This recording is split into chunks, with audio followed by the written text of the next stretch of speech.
In today's video, I'm going to take you through a 10-minute workout for your knee osteoarthritis. We know that movement, exercise, load, and strength is a really good way to try and decrease pain in your osteoarthritic joint and improve your function. So I'm going to take you through 10 exercises, 30 seconds of work, 30 seconds of rest. I've got a timer in front of me here counting down, and there should be a timer in the corner of your screen so that you can follow along as well. You'll need some sort of weight. It doesn't have to be dumbbells. A rucksack with some heavy stuff in would be perfect, and preferably a step as well. If you haven't got a step, the bottom step at home will do the job just fine. So it's all about doing functional exercise to help you get better at things day to day.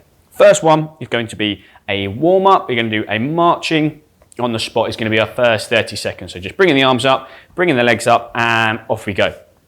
First 30 seconds. We're just trying to get the blood pumping, get those muscles a little bit warmer, get the heart rate up. Work with all the exercises. Just work through a range that's comfortable. If you feel like you only want to do small steps, that's fine. If you can do bigger ones, that's great. If you can do really high knees, that's great as well. So first one's all about just trying to get nice and warm and ready for the rest of the 10 minutes.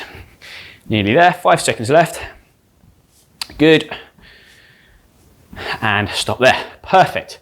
If with any of the exercises, and for the next few you might feel like you do need a little bit of support, that's fine. Grab yourself a chair, do it next to a dining room table. You can just hold on, pop your hands on, and work through a range that's comfortable. But first exercise we're going to do is just a touch with the legs. So you're going to stand on one leg, you're going to touch out in front, you're going to touch out to the side, and you're going to touch out behind.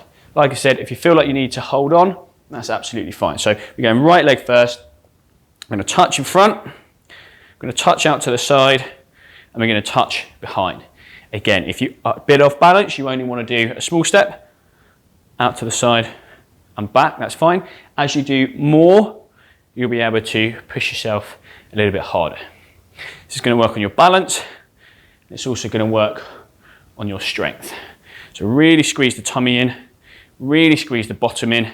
By the end of that 30 seconds, you should feel that leg is getting achy and fatigued. So good, right side done. I'm going to turn around, exactly the same thing on the left side. Whew, good, so I'm going to face side on again. If you did need to hold on, you can. 15 seconds of rest left, and we're going to tap with the right leg this time, standing on the left. Nearly there.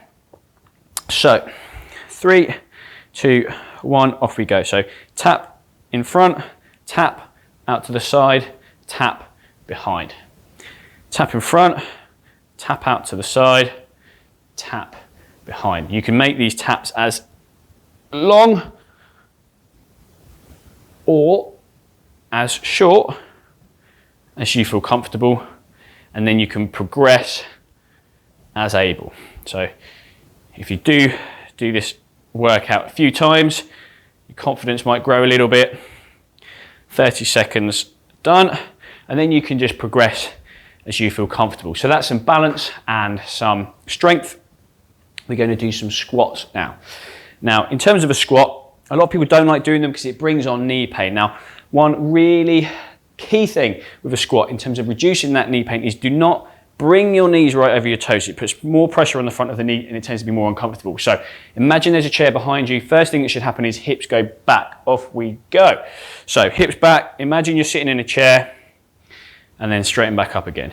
Bottom out, stand back up again. So you should, if you look down at the floor, be able to see your toes. If your knees have disappeared over your toes, your knees are coming too far forwards. You can have your hands out in front. You can have your hands across your chest, it doesn't really matter. And if you did find it too easy, you can grab some weight and then you do your squat with a little bit of weight or rucksack on your back. Perfect, 30 seconds, done. Next one, we're going to do a split squat. So a little bit like a lunge. It's going to compromise your balance slightly. So again, if you felt like you wanted to hold on, please do. You're going to have one foot in front of the other. And then rather than sort of lunging forwards and backwards, you're just going to come down and back up. My screen looks like it's about to turn off, so I'm just going to give that a quick wiggle and off we go. So That back leg is going to come down to the floor, heel off the floor, and then come back up. Come down, and then back up. Again, with all of these, if it's sore on the knee, just work through a range that's comfortable. If you can only do 50% of the movement, that's absolutely fine. What you want to avoid doing is avoiding it at all. Okay, if we just avoid movements that are sore, we're just going to get worse at them. There's very likely to be, with all of these exercises, a level that we can regress things back to that you can tolerate. So 30 seconds done on one side, we're going to do 30 seconds on the other side. So get yourself comfy, make sure you're holding on if you need to. If you don't need to, that's absolutely fine as well. Just make sure you're nice and stable to start with. Nearly there, 5 seconds left of rest, and then we are on to the other side. So off we go. So going down, back up, down, back up. Try and keep your trunk nice and upright. Keep looking forwards, chest facing forwards, and then just do what you can. If you feel like the 30 seconds is too much, then 20 seconds is fine, 10 seconds is fine initially, but it's all about just sort of stressing your system and building things up gradually. So nearly there, 4, 3, 2, 1, perfect.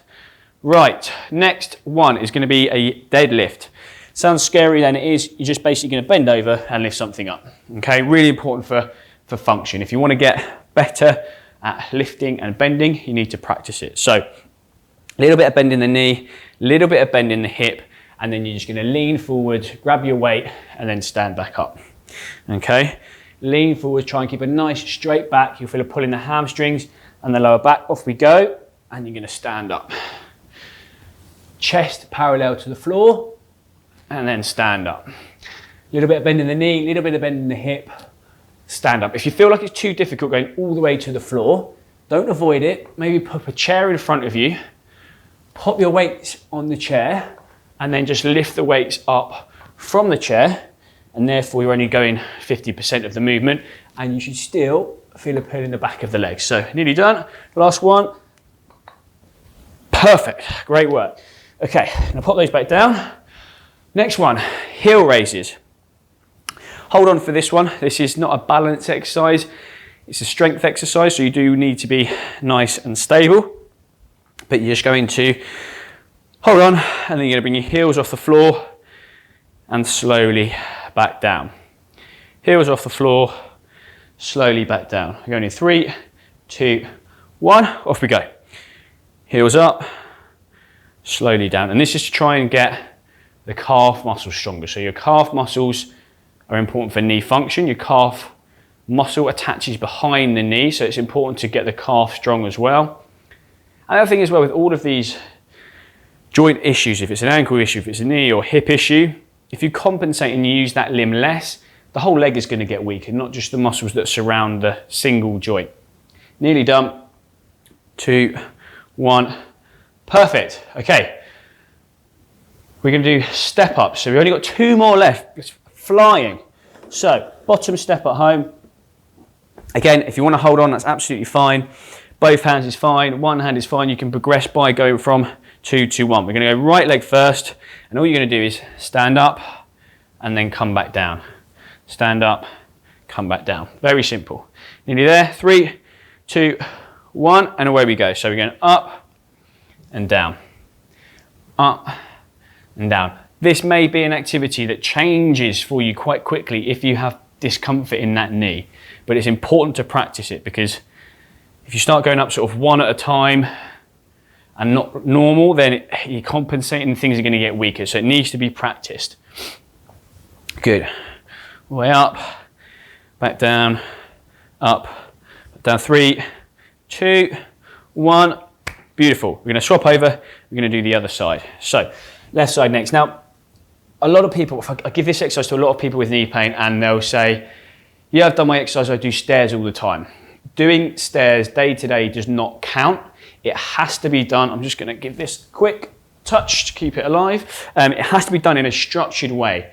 So you're really concentrating on fatiguing the leg, stressing the knee to increase and progress. Because if you're just working, off we go, just working within your comfort zone, if you're just working within whatever feels fine, you're not going to see any progression. You have to stress the knee, you have to stress the joint, you have to stress the muscles if we're looking to stimulate some change. So it has to be done in a structured way, it has to be progressed. If you wanted to make it harder, you could not touch or not step, just touch, come back up so the leg isn't getting as much rest in between. You could grab a weight, you could do it with your rucksack on your back. Done. 10 exercises, 10 minutes, 30 seconds on, 30 seconds rest. Well done. I hope you found that helpful. If you have any questions about progressions or regressions, pop a comment below the video. I'll do my best to answer them. If you have found it helpful, don't forget to like and subscribe to the channel so you don't miss any more of our videos. And whilst you're doing that, I'll see you in the next one.